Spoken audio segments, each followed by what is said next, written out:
Hi guys, welcome to American Trailhead. I'm Michael Reeder, and I'm here with Sarah Joy Albrecht. She's with Hold My Guns, and it's a 501c3 right, nonprofit. okay. Yep. And it is for gun owners by gun owners. Right. And what we do is we partner with FFLs to provide voluntary firearm storage during times of crisis or personal need, like during deployment or other situations where someone wants to make sure that people don't have unauthorized access to their firearms. And that's real important. You know, being a former military guy myself, I've seen and have had a lot of buddies where PTSD and certain other situations where family members wish they had a point where they can intervene and do something.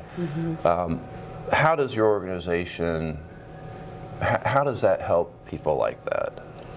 Well, something that we emphasize is to have a personal safety plan. And that personal safety plan is the one that we have created is a little bit more involved because we say what are some of the stressors in your life, what are some of the coping mechanisms, and so we have a line in there that is very important for people who that are struggling with a mental disorder like PTSD. And by the way, I like to say it's not CUF, but I like to say PT. PT instead of SD, we say SI because we like to say injury. And my uncle, who is a colonel, he likes to just point out that a disorder feels like it's forever, but it's an injury and you can heal from that. Right. So we really like to promote healing. I'm not gonna pick on that, but I always want to remind people that there is healing and hope. And so when people fill out their personal safety plan, they can put things on there like, you know, here are the symptoms I'm experiencing. I get a panic attack, so these particular noises can make me feel afraid. And please understand this about me. We have a line in there that says that I suffer from PTSD and I can't help these things, but here are some things that you can do if I start to be experiencing these symptoms. Here's what helps. Like, you know, for some people it might be like, I don't want to be touched, or I need to be in a quiet place. We need to get away from loud noises, like things like that. Okay. And we have a place on that plan then to take it to that next step. If I feel like I cannot make a safe environment for myself, here's my personal plan for lethal means. And that includes medication, things like alcohol, household objects, and a place for firearms. And we have a place on that personal safety plan to put in a Hold My Guns location.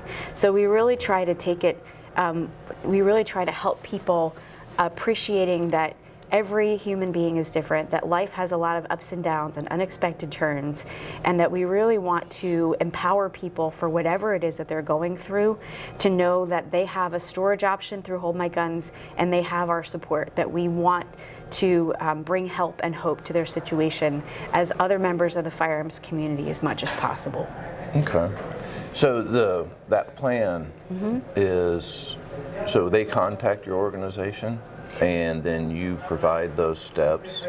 Yes, in the bio for our social media, we have a downloadable PDF, and it is something that people can fill out. They don't have to share it with anyone. They can just keep it in their own personal belongings, or they might choose to share it with like their spouse or their battle buddy or someone else just to have accountability. Right. But that's completely up to that individual. That's private information.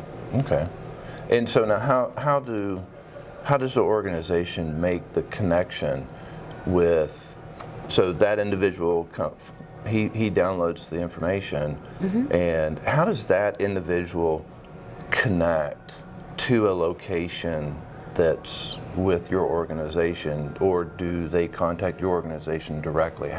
How does that connection happen? So our website is holdmyguns.org, and we have an interactive storage map on there, and the goal is to have a storage location in all 50 states, and our hope is to grow. Right now we have 3 confirmed locations that are up and running and able to take customers' firearm storage, and those are in Louisiana, Massachusetts, and Missouri. And we also have have others in the works in other states. So we're really excited to be making those announcements soon. But what you would do is go to the website, see if there's a storage location near you, and you would put that on your personal safety plan so that if you ever did find yourself in a time of crisis, you weren't spinning to look for resources, but instead have that all planned out. And that gives you personal agency in that process. Right? So what you would do is then take your firearm to that storage partner, and we use the consignment return, like that as that process is the backbone for what we do. And so we do require that 4473 is filled out at the time of pickup because it has to be logged into that acquisition disposition logbook, and that a NICS background check is completed before they can pick up their firearm. The person is still the owner of that firearm, but they are just temporarily not in possession of that firearm. And so that's an important distinction because that means that they, there are contracts in place to say this firearm belongs to me. It does not belong to the gun shop until it would be consigned. And that's why it's important that we set it up that way. The other thing that we do, solving the firearm part was the hard part. Solving what do you do with this serialized firearm. But some people have privately manufactured firearms. Sometimes a person doesn't want to go through that process. As long as it is lawful in your state and as long as it is agreeable and they have the space, you can always store a non-serialized critical part. So like a barrel or a firing pin, which is just a hunk of metal, unless it's assembled into a firearm, right?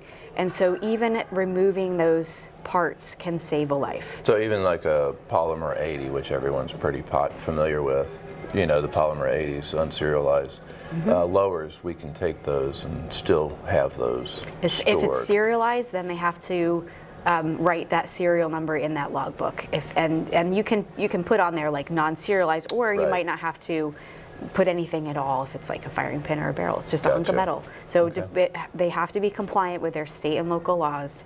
Right. And we are always transparent with those storage customers. They are the customers of the gun shop. We are a referral service.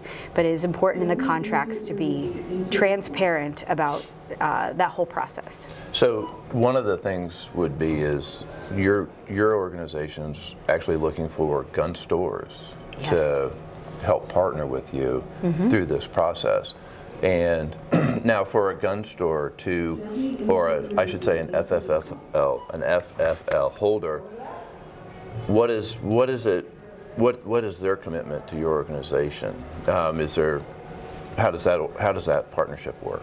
So the way that the partnership works is that we have a contract with our FFL partners, and in that contract we basically emphasize that this process is one that follows that consignment return.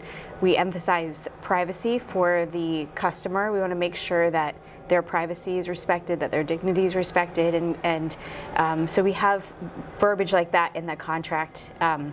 And then we provide a customer-facing template that gun shop fills out with their information that is, like, for example, like, we would like for you to call between this time and this time in order to make an appointment to drop off your firearm or to pick up your firearm. So those nuanced things goes into the template that we do provide.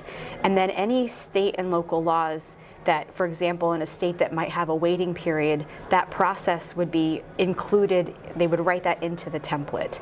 And what that does is it, again, makes sure that the customer is aware, like, I need to make an appointment on this day and then I'm able to pick it up on this day in accordance with state and local laws. We also require that our partners carry general liability insurance, and we prefer to work with retail locations versus a home-based business. Gotcha. Okay. The other aspect was needing those locations, those FFL holders.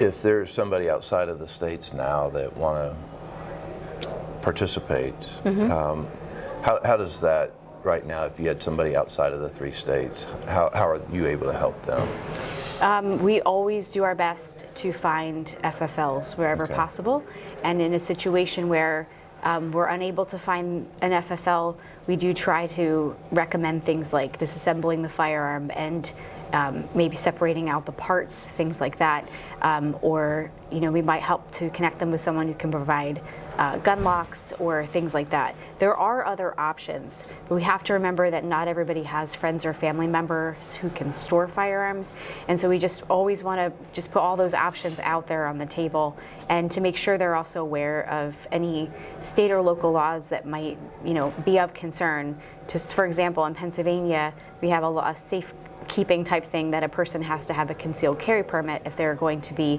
hanging on to someone else's pistol for them. It doesn't apply for a rifle. So what we would never want is to give advice to someone to do something that would get them or their friends in legal trouble. Right.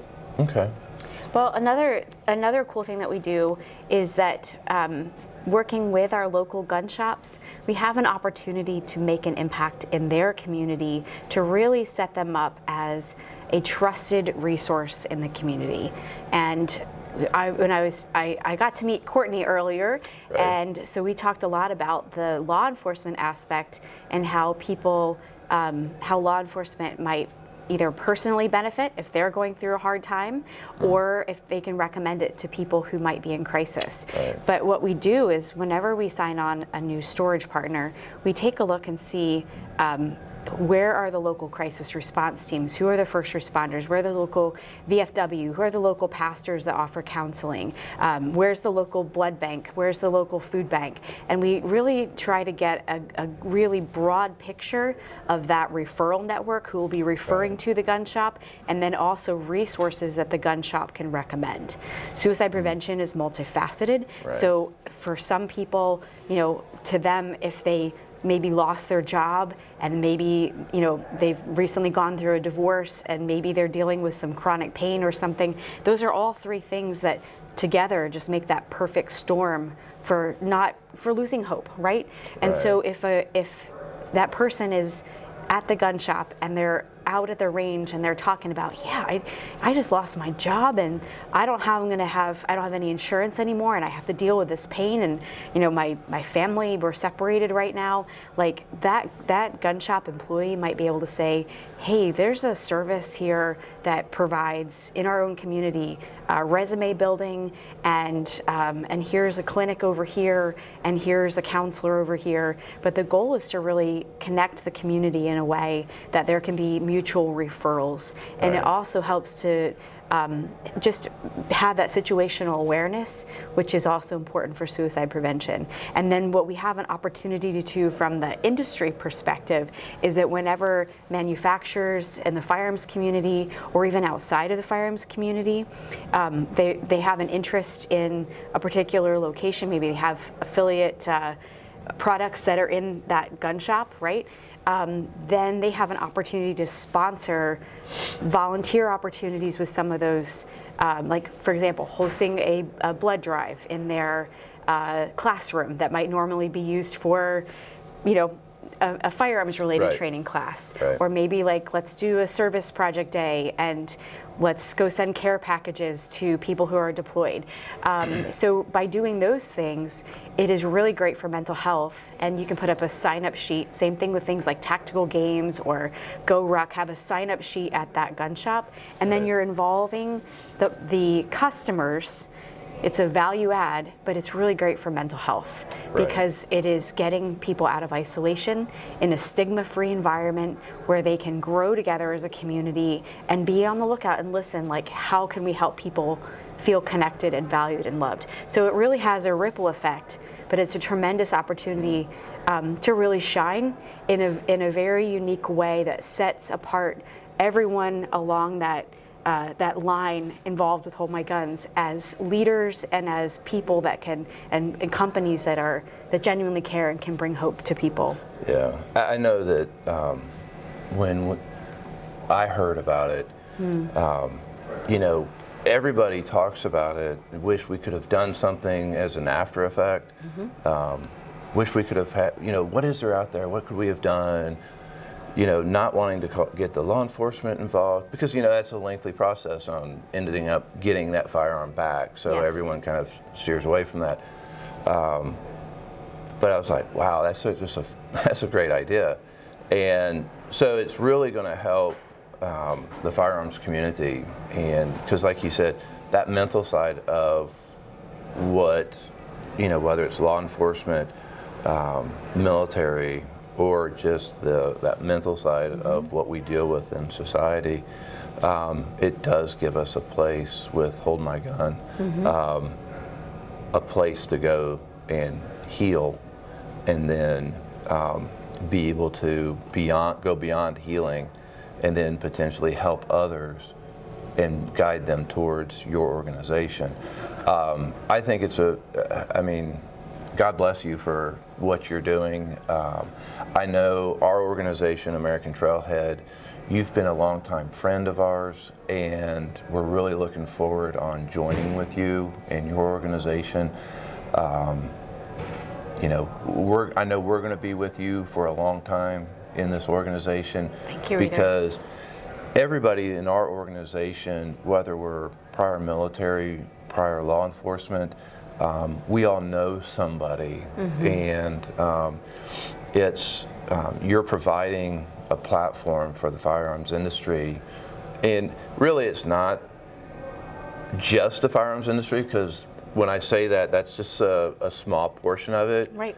The bigger picture is just everybody else out there, whether it's a family member of somebody that's owning a firearm, you're Right, 'cause giving it's normal to have piece- firearms. Right. Everybody has firearms Right. in America, right? Right. And so it's really something I really appreciate about this mission. And I always say this mission is bigger than us, and this is just a way to support that mission of saving lives, protecting property, and preserving rights. Right. But what it really does is helps to focus on people, and it brings solutions to people. And a lot of suicide prevention related programs, they're so hyper-focused on a firearm that they miss out on what's going on in the bigger picture. And we really see that there is a need for more wraparound care, but from our own community. And we really provide a pathway for that. And I love American Trailhead because you guys really emphasize that community and that connection and getting outside and getting into the enjoyment of nature and having time with your family, and you provide the tools to do that, to make that experience one that is enjoyable. And if you have all the right tools and you're not focused on the little things, you can focus on connecting with the people around you or connecting with nature. And Right. that's something that really ties into the mission of Hold My Guns, because that is something that we are encouraging people to do, to connect with their families, to help with their own mental health. So thank you for Right. being who you are, and it is a pleasure to be working with you. Absolutely. So check us out at AmericanTrailhead.com, and also Hold My Gun and Sarah's organization. You guys, I can't tell you enough. Go ahead and check this out. Get more information. Don't wait until something happens. Go ahead and get connected now, so that way when a family member or friend starts showing signs, you can take action now instead of wishing you would have taken action later. So again, I think you hear the passion in my heart. I can't say enough. I'm going to hug Sarah after this, but again, get connected now. Don't wait until later. Thank you for watching again and taking the time to listen to us. Check out Sarah's organization at Holdmyguns.org. and AmericanTrailhead.com.